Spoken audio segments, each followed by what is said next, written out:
Secrets of the C-Suite, the podcast, is for anyone interested in leadership and the wins, losses, and lessons of being an executive. We are two women who have successfully navigated C-Suite roles and are sharing our experiences. We will be bringing on guests to tell their stories and want to spark honest conversation and discussion, which may include swearing and lots of laughs. Join us on this adventure.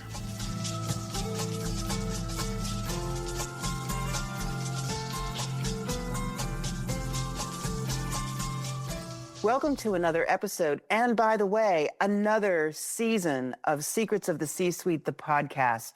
I'm Susan Sutherland, and I'm here with my co-host, Juliet Clothier, and we're pleased to be starting season 4 with this duo episode. Good morning, Juliet.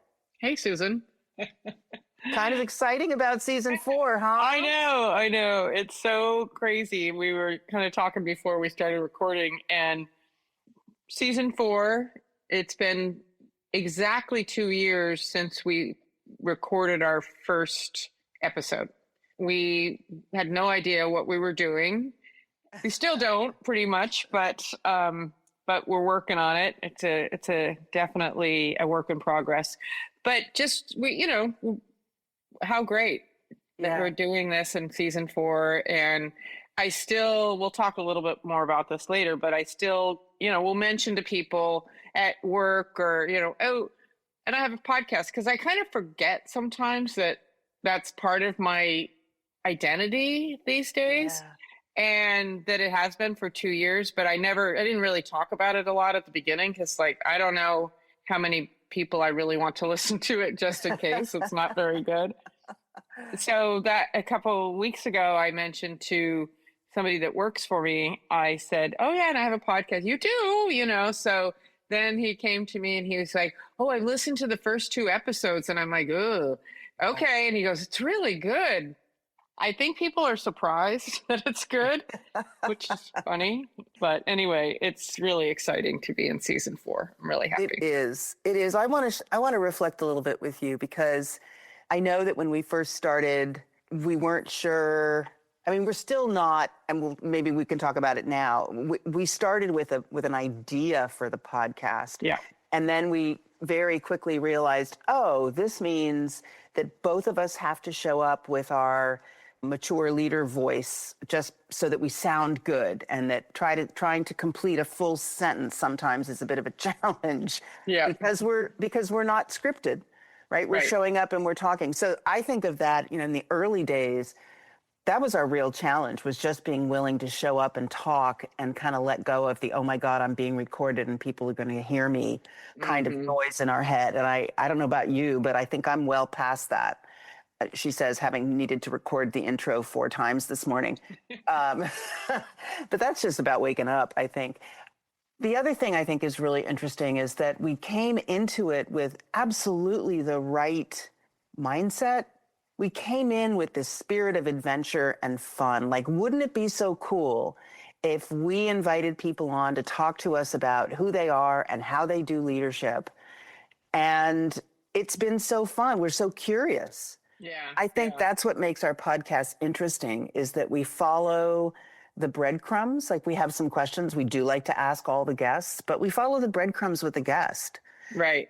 And I know that I've really appreciated our guests being delighted and surprised. That was so fun.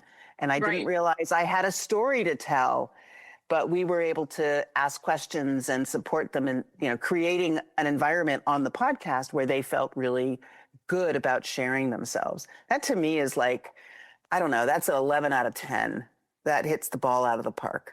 I 100% agree. And I think that brings the joy for us when our guests come back to us and are like, oh my gosh, I didn't realize that I had an interesting story. And that their hesitation of coming on the podcast is because they don't think they have an interesting story. And every story is unique, but there's always that, I feel like there is that through line, that thread of them having something to share, and that they do have experience that other people can learn from. And I think that's also been great to watch. However people use their episodes, some people share it and are very out there in social media with it, and other people, they share it with their friends, and oh, my mom listened to it, and she was so proud of me, and I love that. I love that. Yeah. And one of the things that we have tried to do is for our listeners is have a theme for our seasons. And I think we've kind of decided not to worry so much about that. We end up looking for the themes in the recap of the season at the end of each season. But walking into a season saying, we're going to invite only this kind of person at this kind of position with this kind of experience has limited us. And I think we've been wise to invite people who we think are really interesting, who have leadership either in their job title or by absolute reflection of what they do in the world, whether they call themselves a leader, whether they have that title or not. And I think that's given us and has brought us really interesting guests. Most definitely. And this season, we definitely have quite a few on deck that I think there's a lot of survivor in our stories, at least at the beginning of this season. I think we have definitely a theme of people who've, had challenges just in general in life. And it's so cool that they're willing to share it. So I love that part of it. Yeah. I also think about the timing, which is, I think for most of us, the COVID experience, the lockdown experience, the having friends and family who were very ill or died, really shaped a lot of people's experience, especially entrepreneurs. Like those were hard years for people who were trying to grow their business or establish a business. And I keep thinking that really wasn't so long ago. I know. And it definitely, we started our podcast sort of, I don't know, not a reaction to, but out of that. There was a lot going on. Let's put it that way. There were a lot of inputs as to why we started the podcast. So I thought it would be fun today, Juliet, is to take a minute, and I think maybe we've done this, but to celebrate that we're on season 4. Our producer, Brian Clothier, who's just a mensch and a really outstanding professional, keeps reminding us that most people don't get to season 2, let alone season 4. Which of course we don't know. What do we know? We just keep doing this thing. Yeah. But I'm really proud of us. And I thought it would be really fun if we talked a little bit about the evolution of the podcast. And perhaps more importantly, what are we learning? What are we as podcasters learning by having the podcast? And what are we learning from the people that we talk to? How has that informed our leadership and our, let's call it growth edge, our path forward? Yeah. I love it. Well, we started so back up a bit. Yeah. Brian is the reason we started this podcast. It's his fault. Yep. But you had already had a podcast. Yeah. And plug your podcast, which I know you're not doing anymore, but it's still out there. It's still out there. I have it on, you can find the old episodes. It's called All the Way Alive. And it was sort of a more personal than professional leadership or coachy. It was really about wanting to talk to people who were trying to bring their essence to the world, who were trying to experience more joy, trying to live fully in the moment. And of course, none of us do that all the time, but I really wanted to talk to people who I felt showed up fully. And so that was my personal passion project. And then when we started this podcast, I was like, I can't do both. I'm just, there were a lot of things I wasn't doing very well. And so I just put it out there. So it's still available. I just haven't recorded any new episodes. What's it called? All the Way Alive. Oh, good. Yeah. Yeah. So I was on your podcast, which gave me a little more confidence about podcasts, which was good. But what had happened was I was starting a business and trying to figure out how to market my business. And Brian said, you should have a podcast. And then I'm just reminding us of how we kind of started the conversation. And so we had been tossing around an idea for a book, which I still think could be a good thing, because we could take some of these stories that we've been getting out of the podcast, but Anyway, and then we turned that idea into a podcast, which was great. And so our idea was to start and just talk with people in the C-suite, calling it Secrets of the C-Suite, of course. So season 1 was really about those people in the C-suite, CEOs, CFOs, COOs, and those were great conversations. And really, I think what I learned the most out of that is that people often don't know that they are a good leader and are more hesitant to call themselves a leader or think that they have something to inspire other people. And I think out of that, we had a few people who were clearly already there, but we definitely had a couple people who were kind of hesitant and like, well, it was an accident, and, or I just ended up here. And a lot of people who just said yes to things, and that's how they ended up where they were. So I think that was kind of a cool thread in season 1. Yeah. The thing that strikes me about that is a belief I have about really great leaders is they typically have a streak of humility and a streak of, I don't want to call it self-doubt, although there's the doubt in there. They stop and they ask themselves these reflective questions about how are they doing? So none of this, tech bro leadership, damn the torpedoes, let's go. That really great leaders don't walk around saying, I'm a really great leader. They're always leaving a little room to say, what could be better? Or how am I coming through in this moment? What's guiding me so that I'm guiding my people as best I can?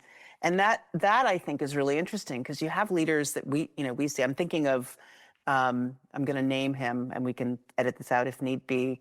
Your boss, Mark Cedarborg. Okay. So I'm thinking of someone like Mark Cedarborg, who truly said that his leadership path was an accident.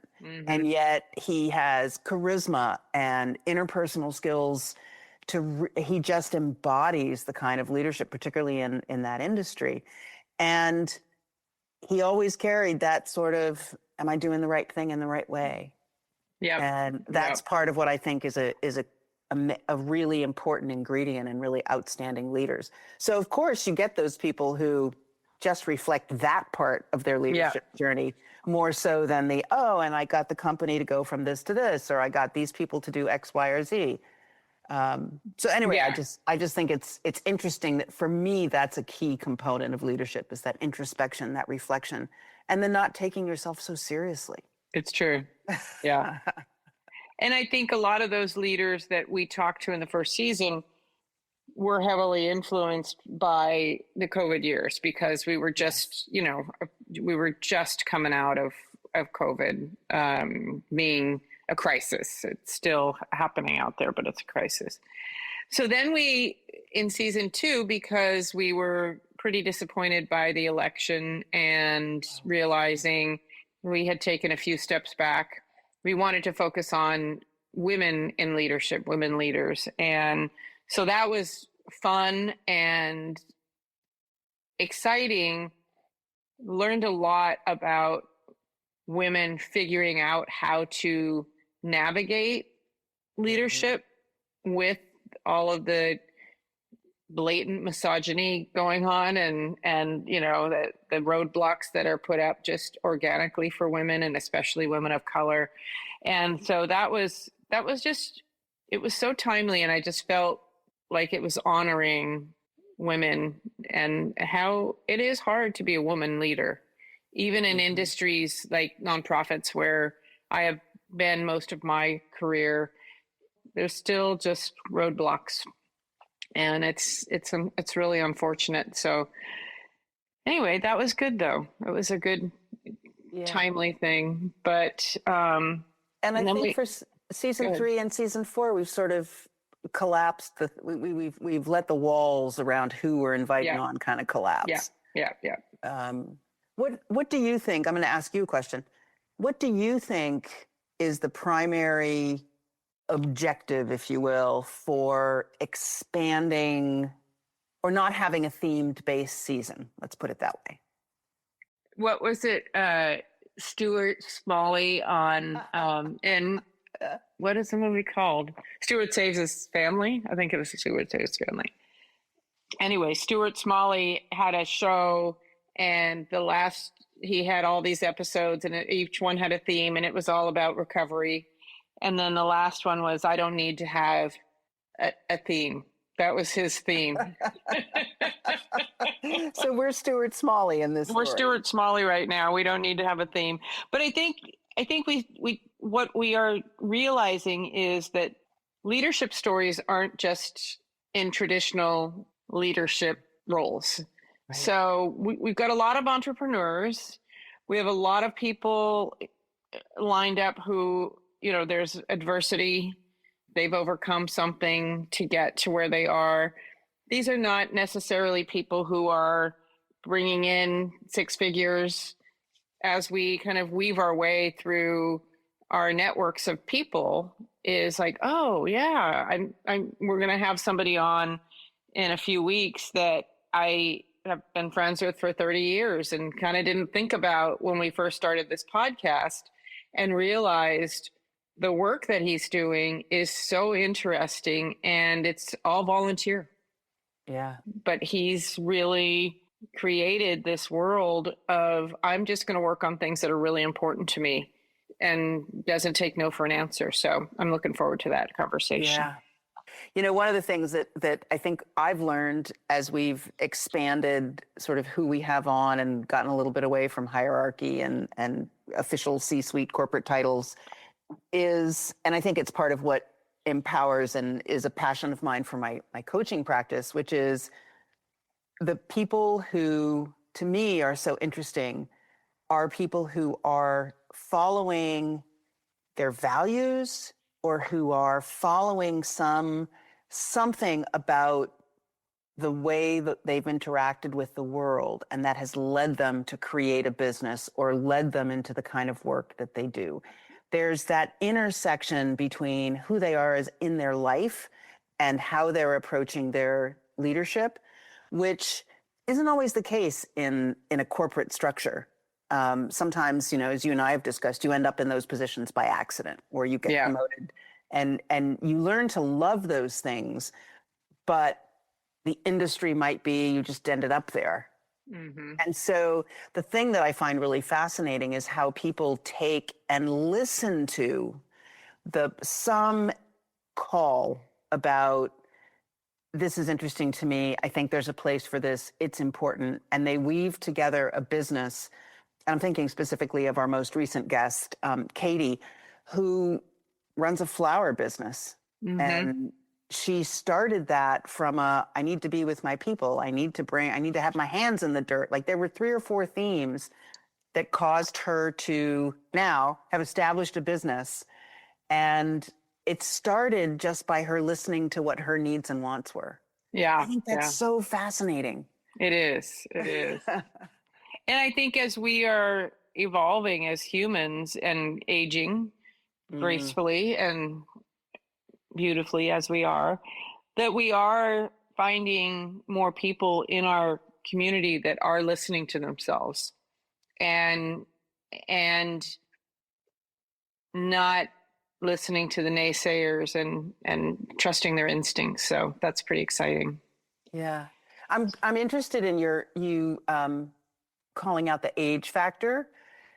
And I'd just like to pause there for a second and maybe explore that a little bit. I think it's absolutely true that especially people who have done sort of the corporate thing, left that, and are now doing their passion jobs or their volunteer work that really bring their heart and soul to. There is an evolution for people. They get to a point where it's more about meaning and connection than it is about hierarchy on the ladder, we all need money, so it's not necessarily not about the money, but what drives people is more that curiosity and passion for what they're doing than necessarily a more cognitive approach to their career. Yeah, and a more traditional in the box kind of thing. I think, and I'm trying not to live in this world of like, I wish I knew this 20 years ago kind of thing, because it's really easy to do. And just really live in the, wow, I am so grateful that I have this awareness now that is different. It's such a gift. And Yeah.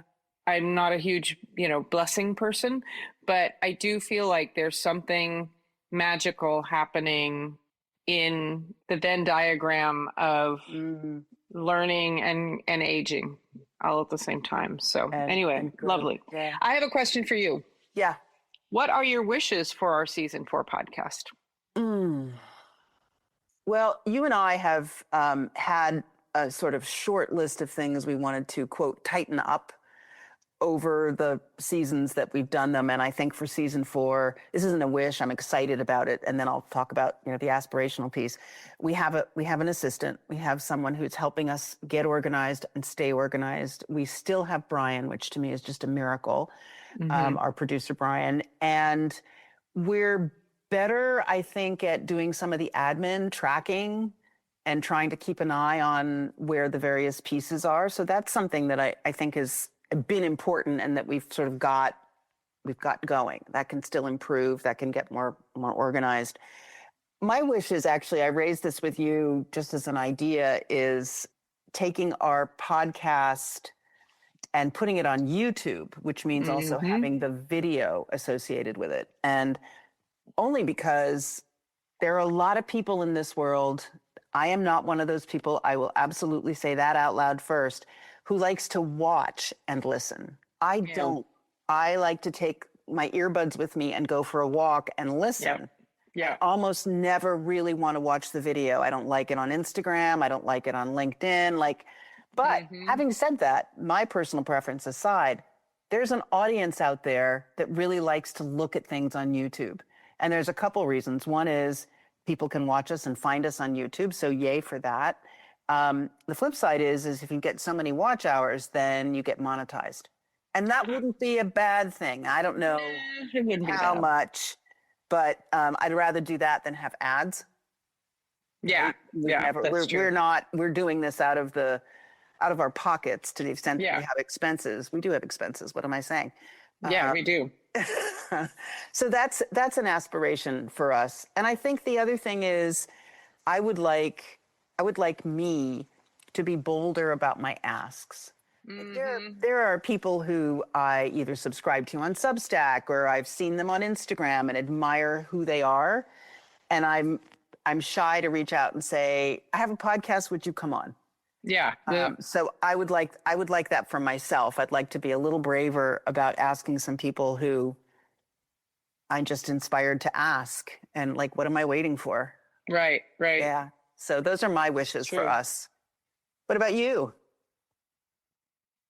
I think similar to what you're saying, expanding the asks of our guests and, being a little bolder and not like, oh, why would they want to be on it? That's all part of the things that we're learning from leaders, right? If you don't ask, you're definitely not going to get it. So it's one of those things where I feel like it's a little circular where we're, we've been hesitant to be bold, and this is what we're trying to bring out in our guests. So I think there's a little bit of a what's that word? Take your own medicine. Hypocritical. Yes. So anyway, yeah. So yeah, I think that, and I think also, I think getting better, and our assistant is certainly helping, but scheduling. I wish we could have more flexibility in our time. I'm very constrained by my day job. You are 6 months out of the year, or 7 months or whatever, in a different country. And I'm saying it's your fault, not my fault, because I so hear that. And I accept that responsibility. Okay, good. I wanted to make sure we were both on the same page. It's funny. So, your constraints, scheduling for Dark 30 Pacific time works for me when I'm on the other side of the world. I'm not sure it works for our guests to join us on the podcast at 6 a.m. No, that's why we're trying to get more East Coast people. Anyway, so, I think it's just getting better at scheduling. There's opportunities to fix that and be better about that. If we're going to go on YouTube, that's going to be some brain work for me, and making sure that I'm camera ready is a little tricky. So anyway, so I'm excited about season 4. I think that one thing that we've changed that you'll hear to our very faithful listeners, we're starting a post-session banter. So at the beginning of our episodes, we try to talk about something that's interesting to us in the moment. We have our guest, and then usually we're all saying goodbye at the same time. And now we're going to say goodbye to our guest, and then Susan and I will continue talking about the guest and our experience, because we realized we're going to lose that after we finish recording.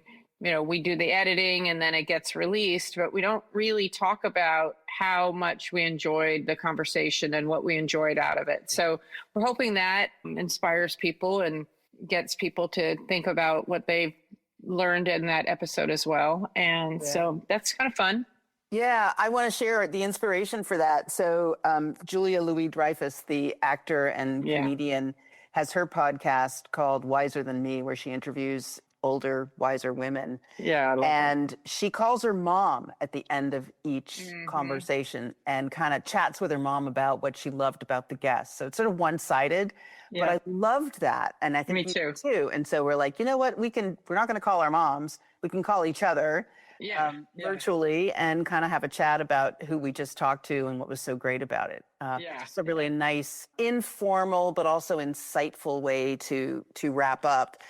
The other thing we realized is that when we do our season recap at the end, we're so far from our recordings, we've lost some of the juice that came out of that, of those individual recordings.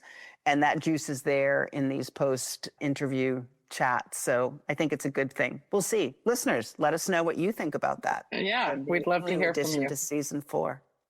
And if anybody out there is interested in becoming a guest or has ideas for guests, please reach out to us. In the show notes, there's all the contact information. So please do that because, again, we want to expand our guest list and who we bring on. And I'm sure you have people in your lives that have inspired you in different ways. It doesn't have to be a person in the C-suite. If you have ideas for guests, if you have ideas for topics that Susan and I could talk about in our duos, because we will continue to do those as well, please let us know. We like hearing from you. And with that, this has been another episode of Secrets of the C-Suite, the podcast. This is episode 1 of season 4. Yay. And in 2 weeks, there'll be another episode. Thanks for joining us. Please leave us a review. We'd love to reach more people. And if you give us a 5-star review and maybe offer a comment of how much you've enjoyed this, other people can find us.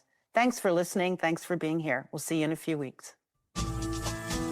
We're so glad you've joined us for this episode of Secrets of the C-Suite, the podcast. We'll be back with another episode in 2 weeks. In the meantime, please tell your friends and coworkers about us. And be sure to follow, subscribe, and give us a 5-star rating if you enjoyed listening. Secrets of the C-Suite is produced by Juliet Clothier, Susan Sutherland, and Brian Clothier. Original music is by Brian Clothier, and the podcast is inspired by leaders like you.